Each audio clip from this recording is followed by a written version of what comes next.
যখনই আমি বুথের ভিতরে হুট করে ঢুকেছি প্রত্যেকটা এজেন্ট চমকে গেছে তৃণমূলের। তার মানে ওর ভিতরে কিছু না কিছু কারসাজি হয়েছে, কিছু না কিছু কারসাজি হয়েছে।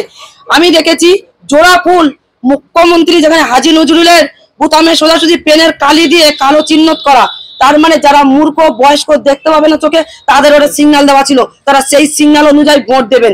এটাই হচ্ছে ওনাদের প্ল্যান। যারা ছিল তাদেরকে পুলিশের পোশাক পরিয়ে পুলিশ সাজিয়ে এই ভোট লুটপাট করে প্রতি মাকে নিয়ে বয়স্ক মায়েদের যেভাবে মারধর করেছে সেটা যাতে কেউ না জানতে পারে তার জন্য 144 ধারা সন্দেশখালীতেও জারি করেছিল, কিন্তু পার পায়নি। আর এখানে কোনো দিন পার পাবে না। এখানে মানুষ যাবে আর প্রত্যেকটা নেতা যাবে, প্রত্যেকটা বিজেপির নেতা কর্মী থেকে প্রত্যেকে যাবে গিয়ে ওনাদের পাশে দাঁড়াবে। নামে রাজ্যের পুলিশ তো ছিলই, তার সাথে সাথে কিছু রোহিঙ্গাদের ওদের পুলিশের পোশাক পরিয়ে তাদের ঘরে ঘরে এমনকি ঘর কিছু কিছু ঘরও ভাঙচুর করেছে ভোট হতে দেবে না বলে।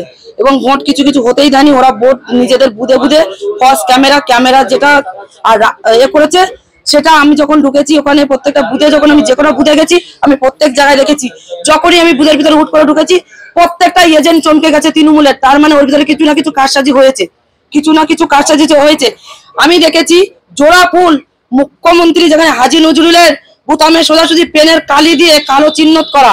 তার মানে যারা মূর্খ বয়স্ক দেখতে পাবে না চোখে, তাদের ওটা সিগন্যাল দেওয়া ছিল, তারা সেই সিগন্যাল অনুযায়ী ভোট দেবেন। এটাই হচ্ছে ওনাদের প্ল্যান। অবশ্যই যে বুথগুলোয় ভোট হয়নি, যে বুথগুলোয় এখনো অব্দি এই অত্যাচার হয়েছে, আমরা পুরো ডিটেলস আমরা ইলেকশন কমিশনের কাছে দেব।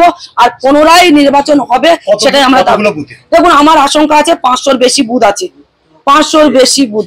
সন্দেশখালীতে ভোট দিতে গেছি, সেখানে বুথ এজেন্ট মন্টু মাইতি আমার ওপরে আমাকে ভোট দিতে দেবে না বলে বিক্ষোভ সৃষ্টি করেছিল এবং ভোট দিচ্ছিল না। 10-15 মিনিট আমাকে আটকে রাখা হয়েছিল। তারপরেও আমি ভোট দিয়েছি, বেরিয়েছি। তারপরে যখন আমি প্রত্যেকটা বুথে বুঝে যাই, প্রত্যেকটা বুথে বুঝে আমি দেখেছি টিএমসির লোকেরা কিভাবে ষড়যন্ত্র করছে এবং সেখান থেকে মানুষেরা কিভাবে। আমি যখন সন্দেশখালী থেকে ভোট দিয়ে বেরিয়ে আসলাম প্রায় 500 পুলিশ এবং বিএসএফ নিয়ে আমাদের সন্দেশখালীতে ঢোকে। বাইরের লোক, আমরা যেটা জানতে পেরেছি সেটা বাইরের লোক একটা ডিস্ট্রিক্টের লোক আর একটা ডিস্ট্রিক্টে যেতে পারবেন না। তাহলে এখানে শ্রিয়া পারভিন কি করে গেল সন্দেশখালী 171 নম্বর বুথে, কি করে গেল? আমি এইটাই জানতে চাই। শ্রিয়া পারভিন কে? ও কি কোনো বসিরহাটের প্রার্থী আছে, না বসিরহাটের দায়িত্ব দেওয়া আছে, না সন্দেশখালীর কোনো এমএলএ কি কোনো প্রধান? কে শ্রিয়া পারভিন? যেটা হবে যতই চোর লুটপাট করুক, কিন্তু আমরা আশাবাদী আছি, আমরা 100% জিতবো।